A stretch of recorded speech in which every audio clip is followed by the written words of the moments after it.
What's going on, guys? Welcome back to the channel. Today's video, we are starting it off in the truck. It is very cold out, but I really want to get my seats in the truck, so that's what we're going to be doing right now. So I pretty much just have the truck on with the heat on, and I'm kind of just chilling. There's enough room in here where I think I can do the back seat, then move to the front, so I don't really think it'll be all that difficult inside the truck like I am. So that's what we're gonna do. But let me show you guys really quickly how to do this, and we can see how good these are gonna actually look in here, because it's definitely gonna spice up the interior a lot more than these cloth seats. Guys, so this is my back seat, and as you can see, it has definitely seen better days. That's like rust over there. It's very, very stained.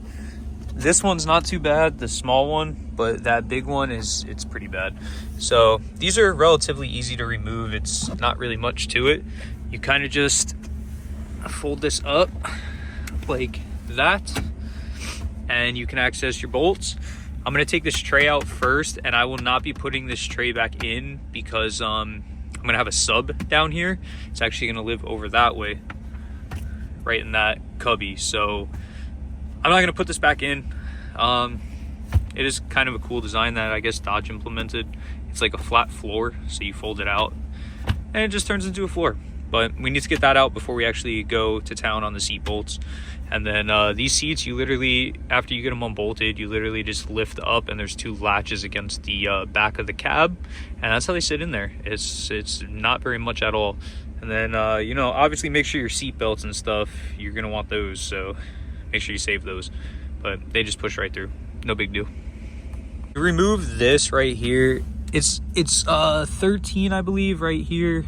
And then it's just one of your seat bolts down in here, right here, my finger's on it. Same like that for both sides, and then that actually comes out separate from the seat. So that's what I'm doing now. And then the seat bolts that I showed you right here that holds this down, there is there's 4 of those on this seat that we're gonna have to take out. And then the whole seat will lift right up and out. Just get the hell out of my car.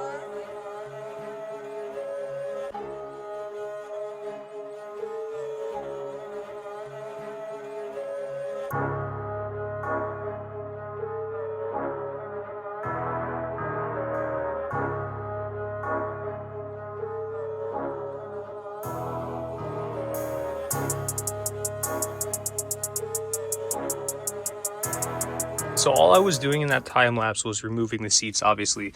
So I started out with the 13mm nuts for that flat floor design thing.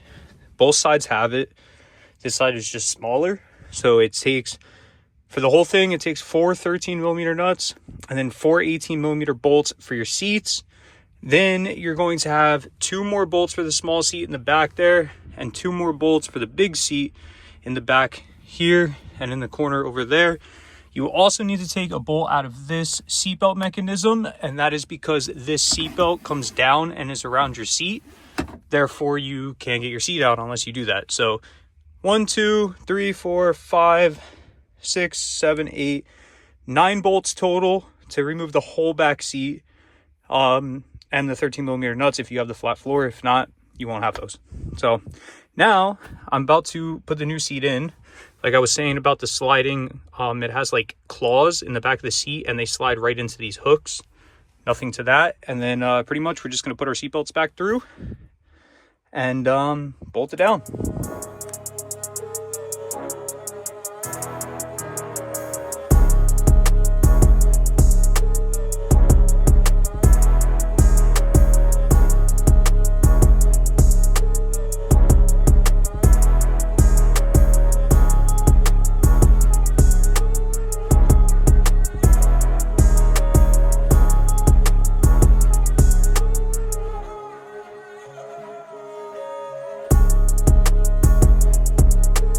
So I got the whole rear seat in. It looks really, really nice in here. I did also realize that without that thing underneath, you have this gap. So it's perfect for my tool case. I keep like a, you know, just a Pittsburgh, like 129 piece tool set in here for the junkyards and stuff. And just in case you break down on the side of the road, never know.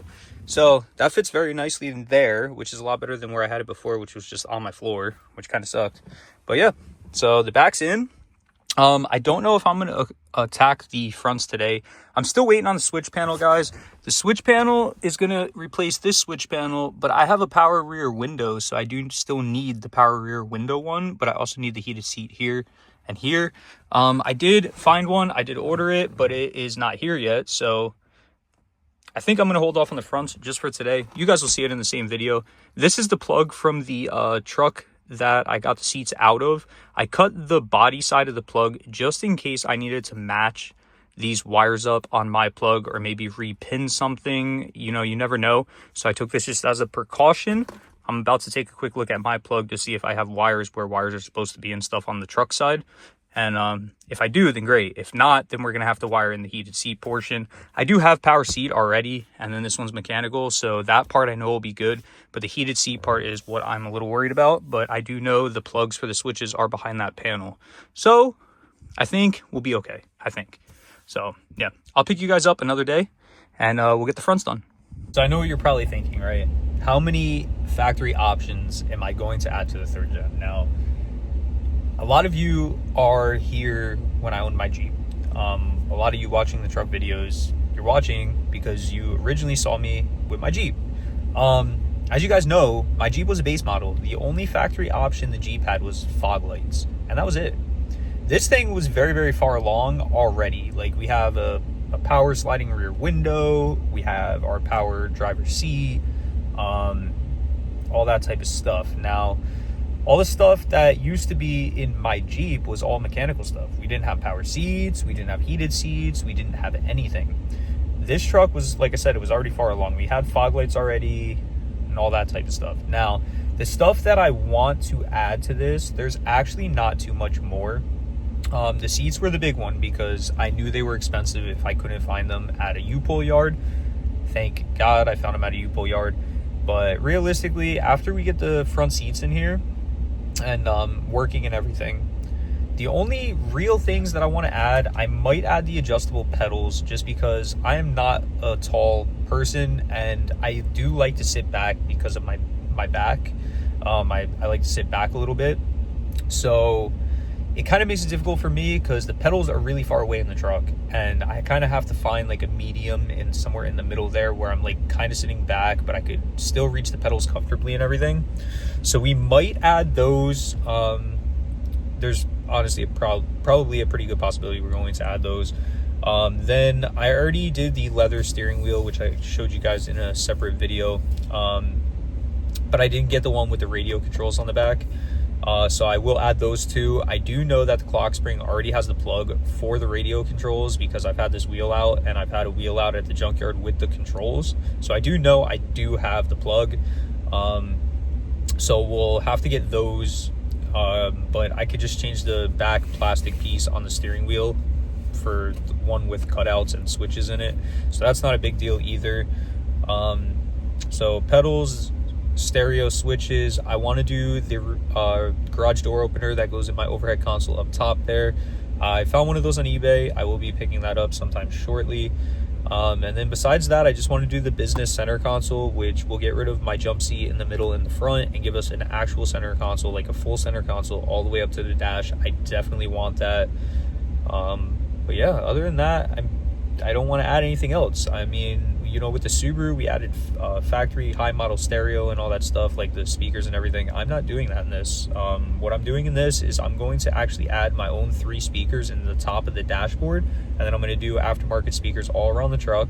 I'm going to do the sub underneath the back seat, and we're going to do a CarPlay radio that's actually a direct swap, plug and play. There's no wiring at all for the truck.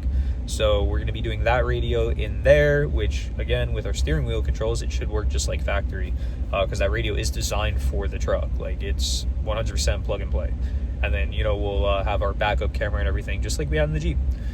So it's pretty exciting. It's definitely coming along, and hopefully pretty soon we have all the factory stuff that I would want to add to this added to this. But yeah, I mean, it's just hard finding this stuff, guys. A lot of people are also looking for the same stuff, and when you figure out, oh, this truck has it in the junkyard, and the next thing you know, it's gone.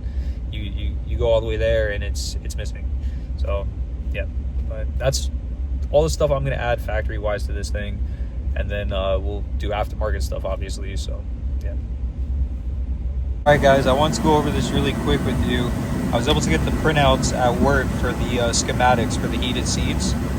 The wires that you're going to be missing is the red and dark blue on the driver's seat cushion.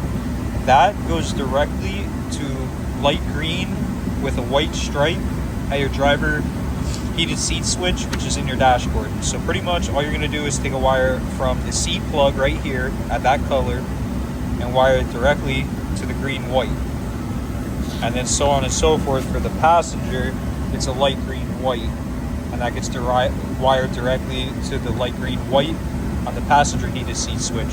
So light green white's your passenger, and dark blue, yeah, right here, red with dark blue is your driver. So that's the only two connections that you're going to need to make, and everything's going to work just like it did from the factory. All right, guys, so I actually have a guy that wants the seats, the cloth seats in the 3rd gen. So I'm sorry about the rest of this video, because I'm telling you right now it's going to be dark, but just bear with me. I'm going to bring a light in there, try to light it up the best I can for you guys. But we are going to pull the front seats and get them out of there at least. I mean, obviously, I'm going to go ahead and put the new ones into. The plug's the same, so it's going to be direct plug-in. There's one plug on the whole thing that you have to disconnect, so shouldn't be too bad. There's 4 18mm bolts along the back side, and then the front side has 4 15mm bolts. And the way I'm going to do it, I'm just going to lean it back, and then I'm going to take the 4 nuts out for the center console part, the jump seat or whatever you want to call it. That's 2 plugs there, and then you'll have 3 separate seats, and I'm going to put them back in a similar way. I'm going to put the seats themselves in first, and then I'm going to put the jump seat last, just so everything's lined up nicely. Like I showed you guys in the last clip, you need to connect those 2 wires. They both go to the green white wires on each switch. They are the same color wire. You cannot screw it up. I'm just going to run a wire from there underneath the carpet right to the seat harness, and then tap into the 2 wires that I told you before. I believe the passenger is the green and white, and the driver was blue red, I believe. What I said in the last clip is the right colors. I can't remember off the top of my head, so yeah. I'm gonna hammer this out really quick, put you guys on a time lapse, and we'll get these things in there. And I just want to get rid of the old ones. I don't want them cluttering around the garage or anything, so I'm gonna just hammer it out. It is what it is. It's cold out, but it needs to get done. So yeah.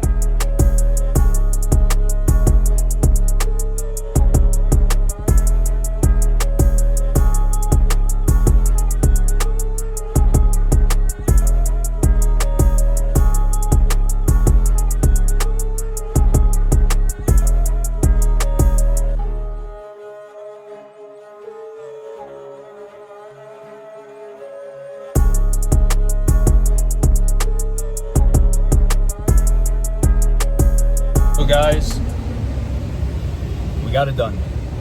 It is extremely late. I have work in the morning, which sucks, and it sucks. It's cold and everything just sucks. But we got it done. They're in 100%.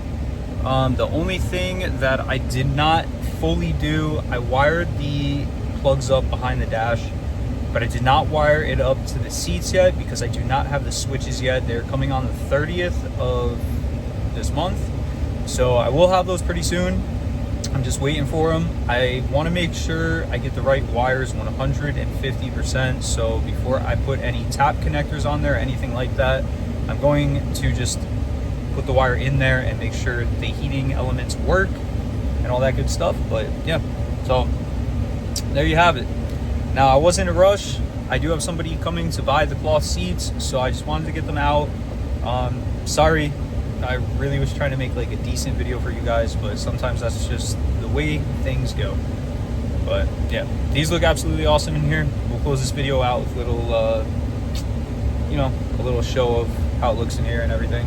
I do have Buster's thing back here, so you can't see the back seat, but I'll get some nice pictures for you guys. And yeah, I'll catch you guys in next week's video, Friday, 12 p.m. Peace out, guys. Take care.